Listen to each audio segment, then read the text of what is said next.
ากันไปใช้ผู้เช้าฮะมาหาผู้เบา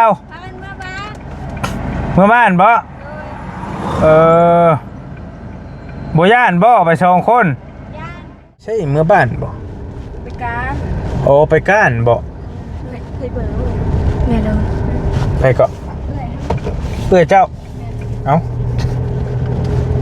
เจ้าก็มีเอื้อยบ่คนละพ่อแม่เดียวกันเอ้าไอ้ก็ฮู้แล้วบัดนี้เมย์จะเคยมีผัวมาก่อนได้แม่นบ่เอ้ายังว่าไปเรื่อยๆบัดนี้แต่นี่แล้วเฮือนเจ้าก็ได้น้อยเอ้ยประมาณนี้แหละนี่ขึ้นดังแล้วเรียบร้อยแล้วได้ประกาศเลยประกาศยังประกาศว่าลงส่งผ้าปื้นเฮ้ยได้เรื่องเขา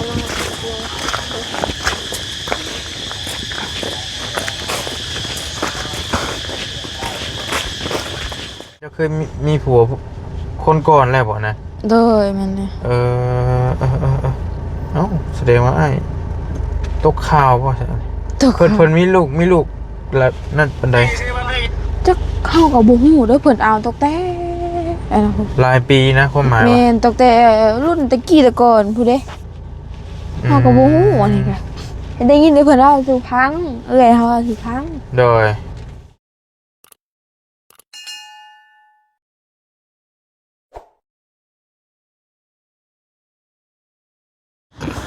ไปเลยพี่น้องแซวเมื่อไรสิบรรจงน้ำเบาลีคือเก้าบาทนี่เรือ2 เช้าเหมือนนี่พี่น้องเนาะเฮ้ยคักบาทนี่เจ้าสิไปใช้ล่ะเขาก็สิเมื่อนะพอจะสักยังเขาก็สินะเจ้าสิไปใช้นั่งบ้านเมื่อบ้านเมื่อบ้านบ่เมื่อน้ำเขาก็ได้พอดีกันอย่างเมื่อเดียวดิกูไปเข้าหันมียังเลย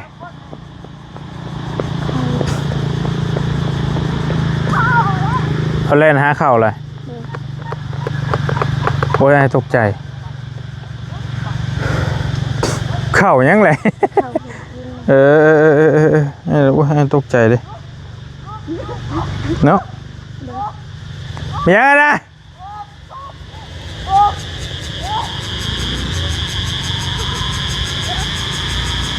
ยังเลยยังไปดีเลยบาทนี่ติบเข่าบ่หรือว่าได้ใด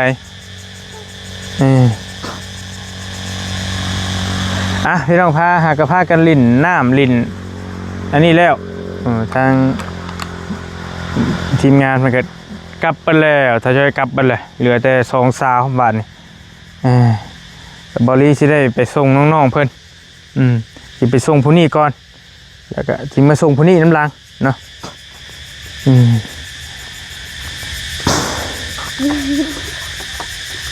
เข้ายังไงข้าวสารอยู่ใส่อยู่รถไอ้ข้าวสารมาจะใส่ข้าวสารน้อยเลยมื้อหนึ่งกินอยู่เพื่อนมึงไม่เข้าบ่เมื่อยเลยบ่กินแล้วเข้ากินบ่อนมหนิ่งกันเลยขอเก็บค่ารถได้มันนี่เด้อเท่าไรมีนะคนละ100,000โอ้เสือสักโอ้ยเจ้าเสือมันเปียกมันเป็นข้าวสวัสดีหลินสำนีจมเมื่อยส่งผ้าบ่าวบืนบ้านเจ้ากะล่างบ่ลงวัดบ่บ่เคยฮะน่าจะแมนบ่จ้ะแมนในดอกมันก็มือเดียวกันแล้วส่วนหลายบ้านเฮาค่ะเป็นหลินกับเจ้าหลินมือเดียวกัน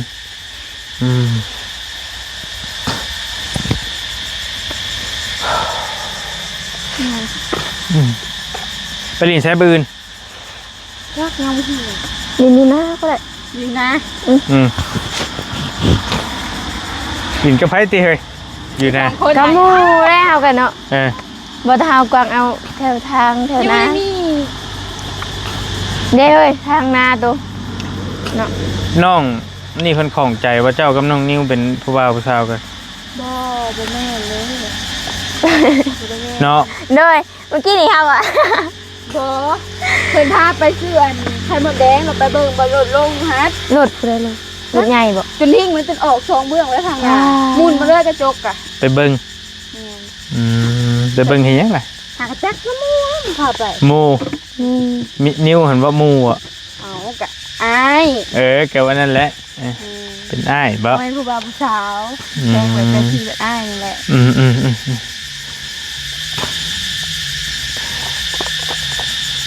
แต่นั่นบ่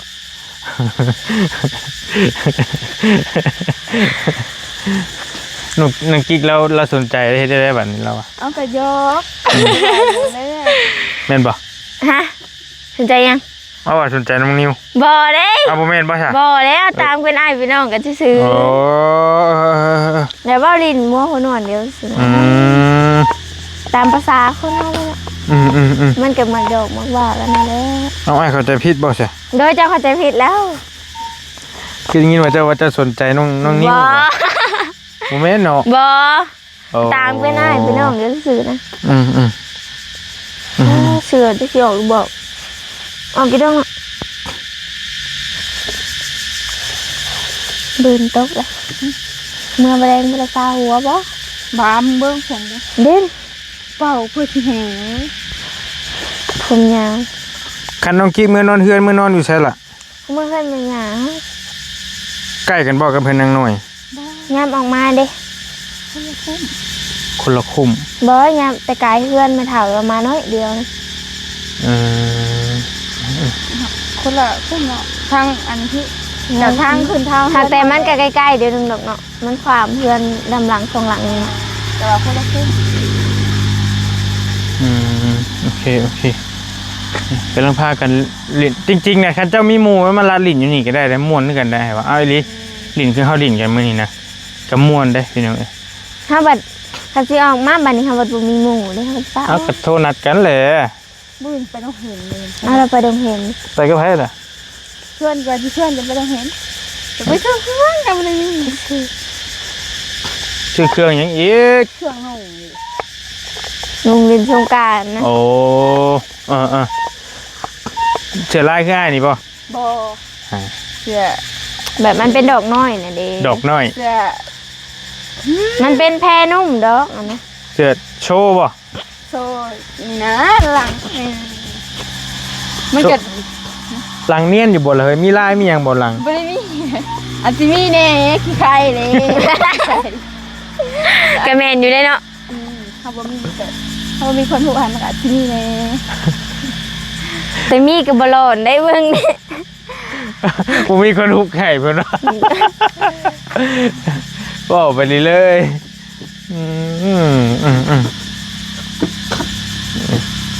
แต่ว่าแถวนี้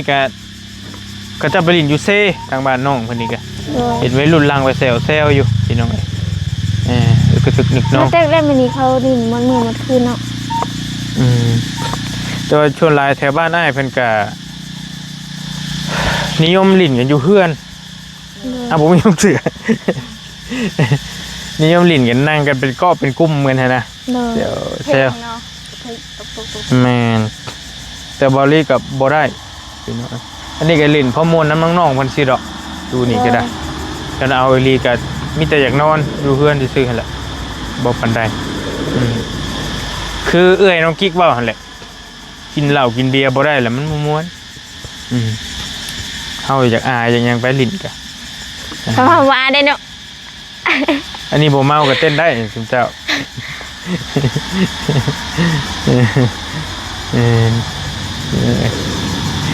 ว่าอื่นมือเริ่มต้น14 15 16 3มื้อทางบ้านเฮาบางทีก็17 18ก็มีแต่ลินกันดึกกระทึกนะแต่สิลินมีเงินเหรียญสงกรานต์อยู่บ่ล่ะ บ่มี ยังน้อยมีเท่าไรยังน้อย แขนทั้งแขน แม่นบ่เห็นผู้นั้นผู้นี้เอาให้อยู่ จะไปซื้อหยังเบิด เคยชื่อเลยถ้าก็ชื่อกินอยู่ชื่อบัตรชื่อ ตามภาษาผู้สาวเลยเนาะ เจ้าคือว่ามีเงินล้านหนึงไอ้ถามเมื่อวานบ่นี่นะน้องคิด เฮาให้แม่เฮาเด้เฮาบ่ได้เก็บไว้เองนะให้แม่ เบิกเงินมาล้านหนึง โดยแล้วเฮาก็ให้ เพิ่น แม่ เอาให้เงินล้านหนึงมาแล้วก็มาให้แม่ไว้ โดยให้แม่แล้วก็เพิ่นใช้หนี้เขามีเช่านี้เด้ คือดีแท้โอเคใช่หนี่ตินะ โดย หนี่ยังเลย มีแม่รับเอื้อยขึ้นเลี้ยงเด้แล้วก็ไปเฮ็ดน้ำเอื้อยพร้อมเด้แล้วรับ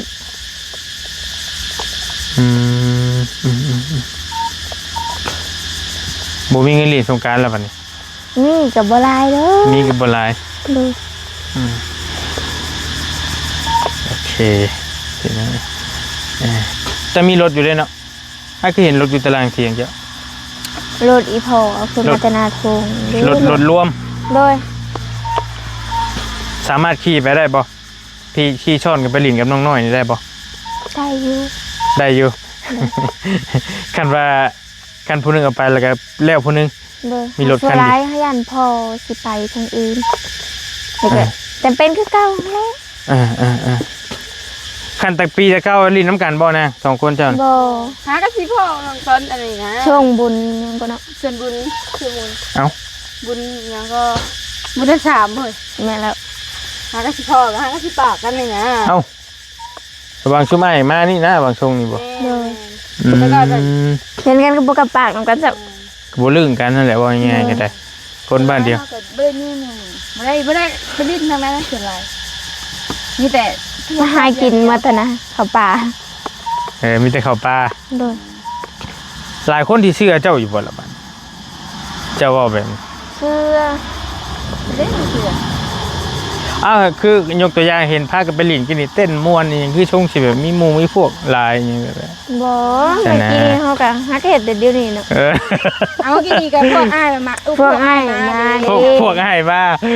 ก็เล่นลินพากันลินม่วนที่แบบ โอ้ยฟากะลินม่วน มาขบหน้าขบตาเลยนะมาขบตาลินเขาให้เขาแบบ พอ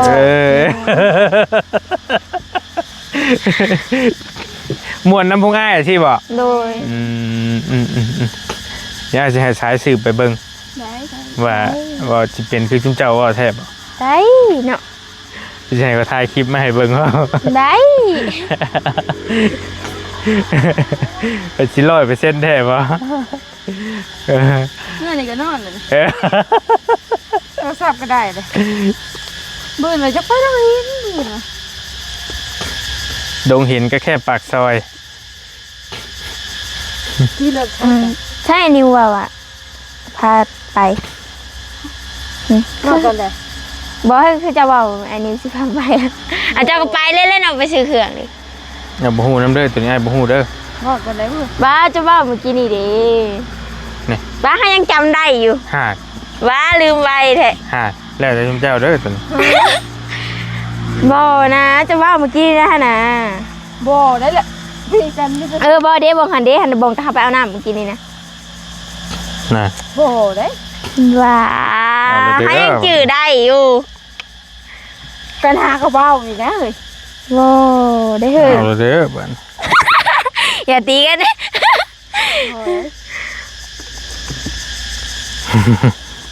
ซะอันนี้บ่พาไปก็ไปแล้วเขาก็ได้เบิ่น ก็จะไม่ต้อง ได้เขาออกมาสู่ก็ได้กันมาอยู่นี่เนาะ อืม มือเลยเจ้าหน้าไปบ่พออะไรอยู่เสีย โอ้ ที่ ยเสถากันโทรศัพท์กันได้เลย โอเคสามารถ ลงไปลินมาได้ใช่ไปบ่ บ้านจะอยู่ตรงไหน อยู่แต่เซโน ถ้ารถโดยสารก็ฮอดอยู่ จะเฮาก็อยากไปอยู่เขาจะมาแต่เฮาก็ไปเนาะ ไปสิแล้วก็มา เอาไป แล้วก็มาส่ง โดยให้แพ้มาส่งก็ได้แค่ในมอนเทือนตามเนาะ เขามาเอาไป โดยมาเอาตาเฮาเด้อซะเนาะ ไปนอนเพิ่นเลยได้บ่ ได้ คืนหนึง ได้บ่ได้ คิดเถิงเติบ ได้ ได้อื่น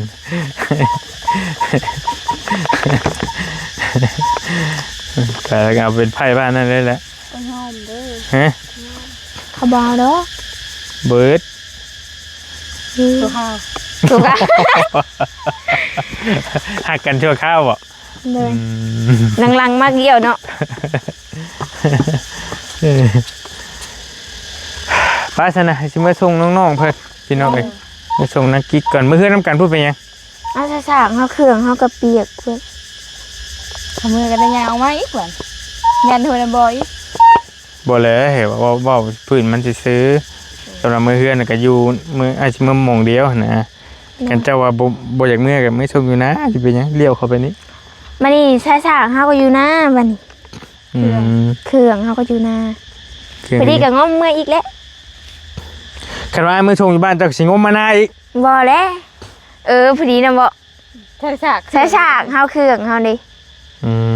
ม พอดีเฮาก็ อยู่บ้านก็ออกมาหน้าคือเก่าบัดเครื่องโทรศัพท์อะไรใช่ ทำเมื่อทางหน้าพอดีเฮาก็ย่างเมื่อพุ่นเก่า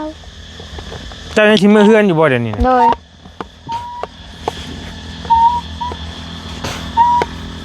เจ้าสิมื้อกับไผคันไปนา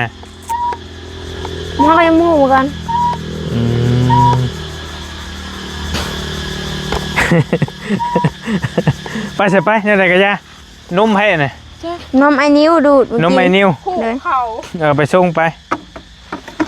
อ่านให้คือ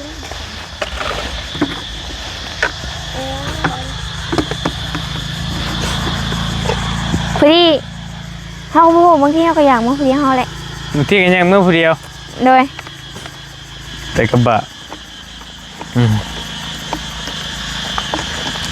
ว่าลากเข้าป่ากันแล้วได้เมื่อผู้เดียว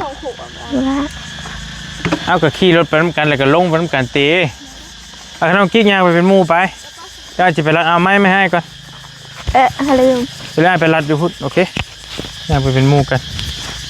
ระวังงูเด้อ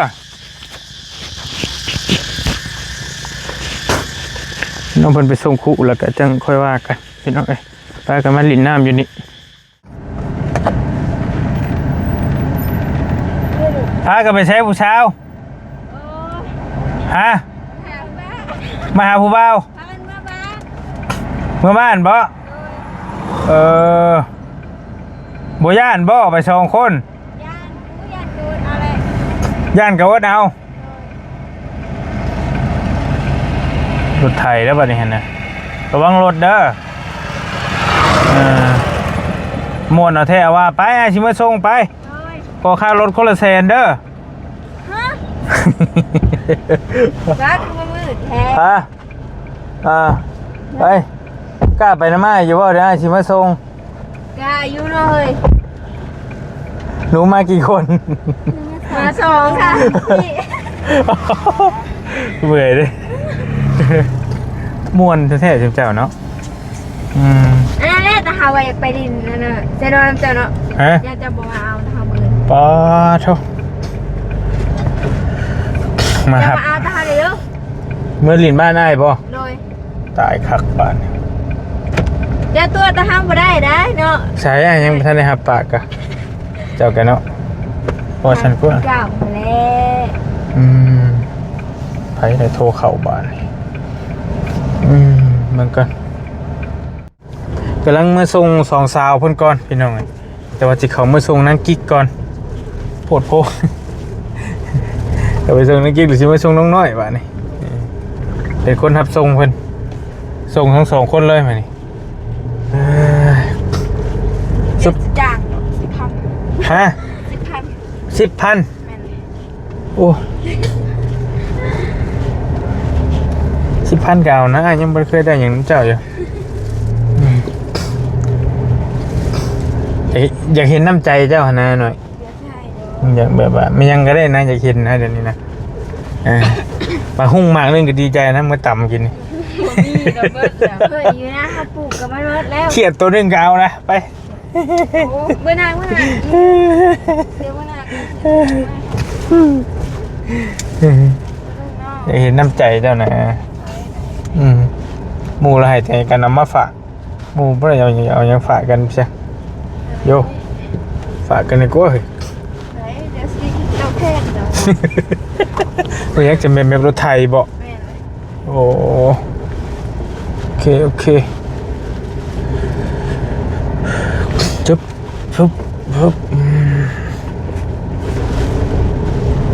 เป็นไปใช่เมื่อบ้านบ่ โอ้ไปก้านบ่ เคยเบิ่ง แม่เด้อ ไปก็เอื้อยเจ้าเอ้าเจ้าก็มีเอื้อยบ่ มีแต่คนละพอเดียวกัน คนละพ่อแม่เดียวกันเอ้าไอ้ก็ฮู้แล้วบัดนี้แม่เจ้าเคยมีผัวมาก่อนได้แม่นบ่เอ้ายังว่าไปเรื่อยๆบัดนี้ เดี๋ยวไอ้สิถามจังหน่อยกัน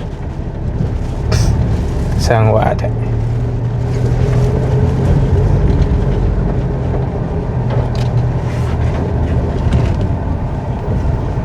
ฮึบฮึบ เจ็บเจ็บ ฮะไป6 โมงแก่ๆพี่น้องตอนนี้ก็ได้พากันพอ6 โมงมันยังบ่ทันค่ำนะกินพากันเล่นน้ำอยู่กระทึกอยู่น้ำน้อยเดียวดอกบ่พอสิเปียกเนาะ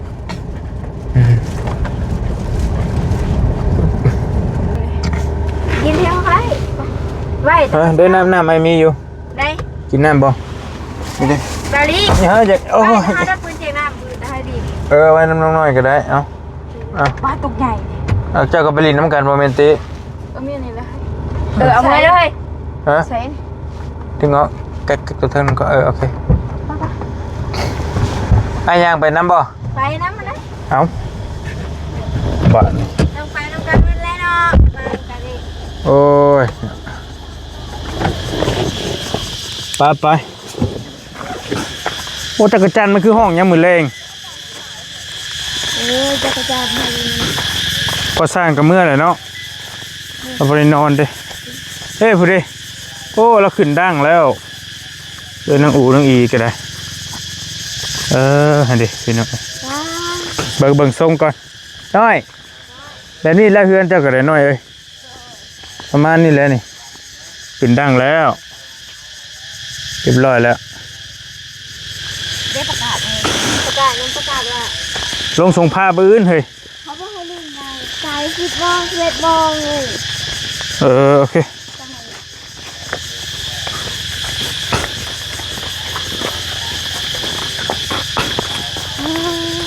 มันเจ็บมาช่วง เต้นหลายว่าเต้นน้อยเดียวนึงเทินสิเต้นบนมือติ บอมันนั่งถ้าเรานั่งหกเราถึงนะ ใช่น่ะไปทางได้นั่นแหละเอาเลยไอ้ละงงลำบากนี่สังขารล่วงปืน วันนั้นเขาอันน่ะบอกนึกว่าเขาอันน่ะแบบเรื่องเขาเรื่อง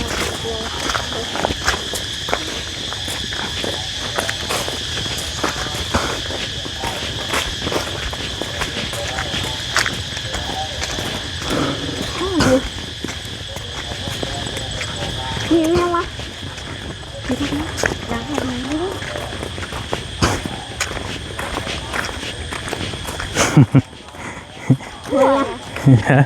เมื่อยเอาให้คนมา จะต้องมาอาบน้ำเนาะ ให้คนมาครัวฮะว่ารอกเจ้ากะ ต้องมาไปเลย นั่งรถโดยสารไปซะเดี๋ยวส่งมาฮับอยู่ที่โน่นหูแดงมือให้ได้ก็ขายเข่าที่ขยันไปหาอี ว้าเธอมึงเอาข่าวไปใช้ข่าว ต้องขายเข่า โอ้ยนั่นแหละจะขนาดเขาอันนี้ไว้เลยเนี่ยเนาะเพราะนักกระเป๋าตาโอ้ยลืมให้ ไปฮอดพุ่นเลยส่งฮอดเทียงข้างในบ่ โอ้มาเทียงแล้ว ฮะ มาเทียงแล้วเนาะขาผู้บ่าวกันเลย ผู้ไปเลยเลยเอ้าขึ้นไปนั่น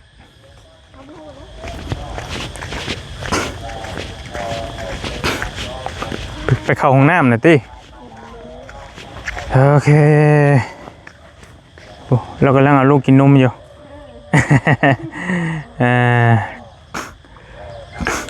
โอเคนั่นนายมือพาได้บัดนี้เด้อโดยใส่อยู่กับไผ่สมอสมีกำลังกินนมโดยลาบแล้วว่าสิ้นละ ตายกินเด้อ โอ้ยพอแล้วได้แล้ว ไว้เอายันชาร่อยนะ ฮะ ชาร่อยอันนี้ มียังล่ะนี่ถือยังมา หักไม่ ทำไมดียัง เจ็บท้องแช่กิน บ่ดีกระเพาะสิบ่ล่ะ เจ้าแบบนั้นเจ็บแบบยังแบบมันเจ็บไม่ค่ะ เจ็บ เจ้าบ่เจ็บนะ บ่เราทำไปเจ็บทำไปเป็นยังไงปลอดภัยดี ปลอดภัย ไม่มีโรคเลย เอาสั่งว่าแท้เจ็บช่วงสิบ่ล่ะ เจ็บในท้องน้อยในร่างข้างเจ็บมันเป็นก้อนเจ็บแล้วก็โคเขายางบ่ได้ เอาสั่งว่าแท้ เมื่อวานอาจจะไม่ซักยาที่ทุกสลาจะได้ซักเจ็บแหง โอเคสินะไปมือป้าเด้อเศร้าไว้โดยใช่น่ะเจ้าชิมาพี่บ่ฮะเอา ไปยังเลย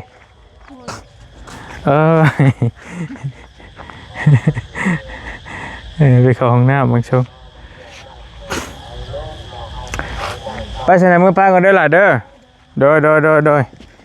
เพื่อชิมาส่งพวกนี้อีกไปเดิน พูดไปเลยบ่เฮ้ย นี่ แค่เมื่อไหร่เห็นเชิบอยู่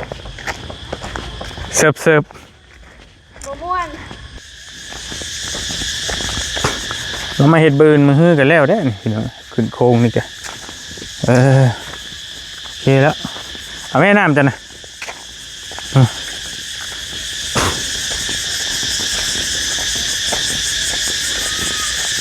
เสียงจักรจันทร์ห้องดีวะเนี่ยมันเลยเนาะ ข้างหลายสุด สองต้นโอเคเอ้าเสียงใครล่ะ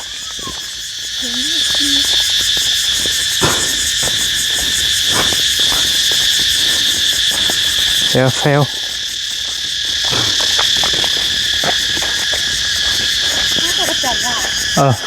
อยู่ใส่วะเบิ่งซองกัน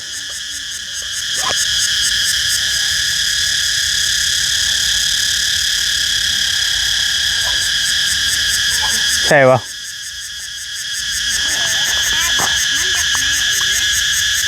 มันแห่บ่โต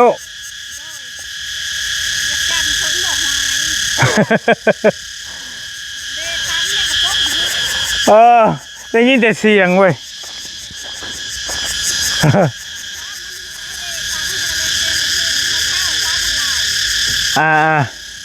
เมื่อป้าก็เด้อกลับก่อน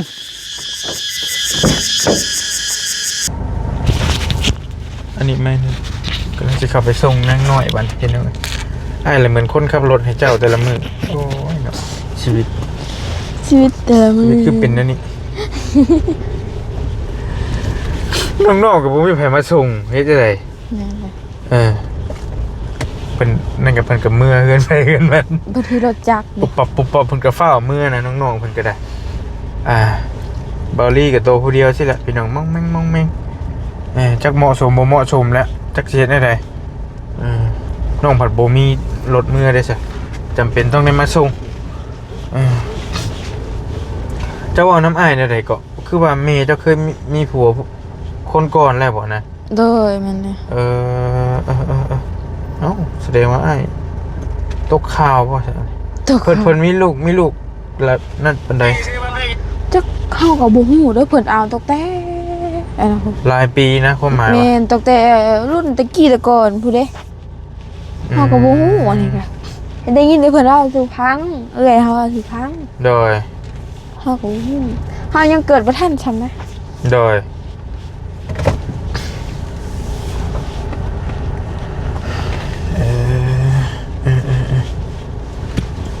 เพราะว่ามีคนขับรถไถผ่านไปกี่นี่น้องน้อยเพิ่นว่าอันนี้นั่นลูกเมย์เฮาลูกกับผัวเก่าแล้วว่าเอ้ยเฮาเพิ่นมีครอบครัวแล้วบ่มีแล้วได้ลูก5คนล่ะพี่น้องตอนนี้เป็นเวลาเด้อพี่น้องให้เบิ่งนาฬิกาก่อน 1:32 นาทีกำลังไปส่งน้องกิ๊กวนมาส่งนางเพิ่นอีกผ่านประสาออกเข้าอย่างนี้มีน้องน้อยไปเป็นหมู่เนี่ย ฉันเลยผีหลอก บ่หลอกอ้ายเคยมาเลย หลอกวันศิลป์บ่มันหรือมือใดผีมันเอาลิ้นสงกรานต์เด้เราคนหน้าเหมือนกันเด้ เป็นยังก็พีทน้องลินสงกรานต์ นี่เลย เบิ่งสิเบิ่งกันในแอปธนาคารมันมีอันนี้อยู่11แรม11ค่ำเดือน5บ่แม่นถ้าวันพระมันต้อง14 4ค่ำ15ค่ำหรือ8ค่ำ เลย 8ค่ำแห่งปัก เดี๋ยวส่งบินให้เด้อ ว่าแก้วส่งชื่อหวยนะเพิ่นเมียเพิ่นขายหวยขายเลขว่าซั่น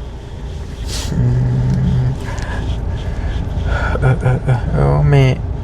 แต่ว่ามันพอปัจจุบันนี่กับเจ้านี่ก็มีเท่าเจ้ากับอ้ายเนาะ เลย แล้วกับผู้หนึงที่เสียชีวิตเนาะเจ้าว่าเนาะ เลย โอเคและเราเจ้าก็คุยกันอยู่บ่กับผู้นั้นกะ เอ้ยนะ โดย ก็คุย แต่ถามว่าลึงบ่ก็บ่ลึงแม่นบ่ เลยแม่นเลย เพราะว่าเพิ่นเกิดก่อนแล้วแต่โดนแล้ว เลย อืม เพิ่นเกิดตั้งแต่คาตะกี้เพื่อน อ่า เพิ่น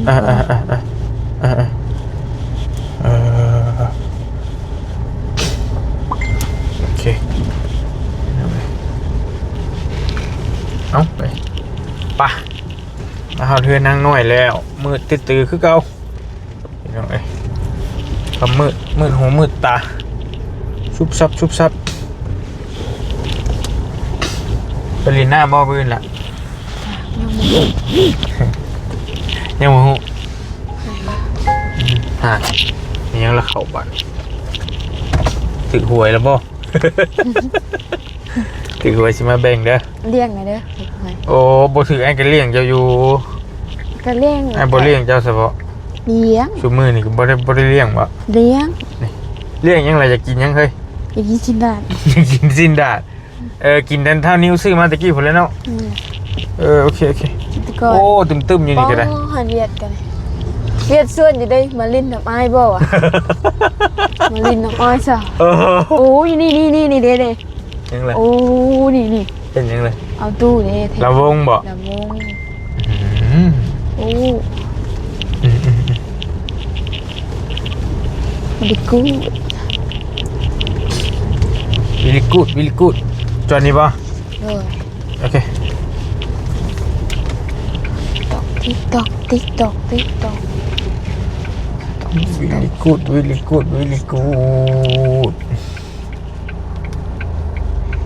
เสื้อเฮาเด้แบบ ไปใส่น้ำได้ถือไปกินแล้วเด้อน้ำตัวให้นะโอเคเอาไม้อย่าลืมไม้ให้เด้อ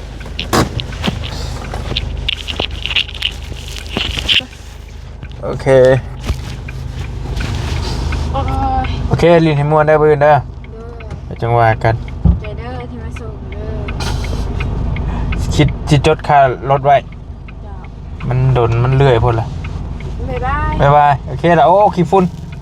โอดโพไปขนมมาแม่น้ำหลังรถเอาบ่เจอไม่เห็นบ่น้ำกล้องอ้ายน่ะ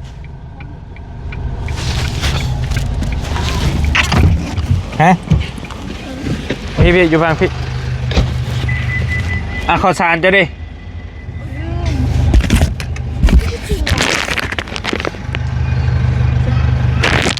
มีอ่ะบ่มีที่เจ้าหมักอะไร น้ำมาสิโต๊ะละบัน ฮะเอาหรือเปล่าข้าวสารมัดจะใช้แบบนั้นแหละขี้ฝุ่นลายเว้ย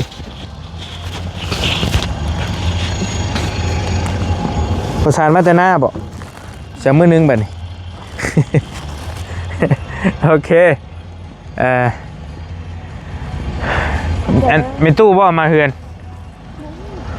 โอเคจังว่ากันพี่จะคิดดินทรายพี่น้อง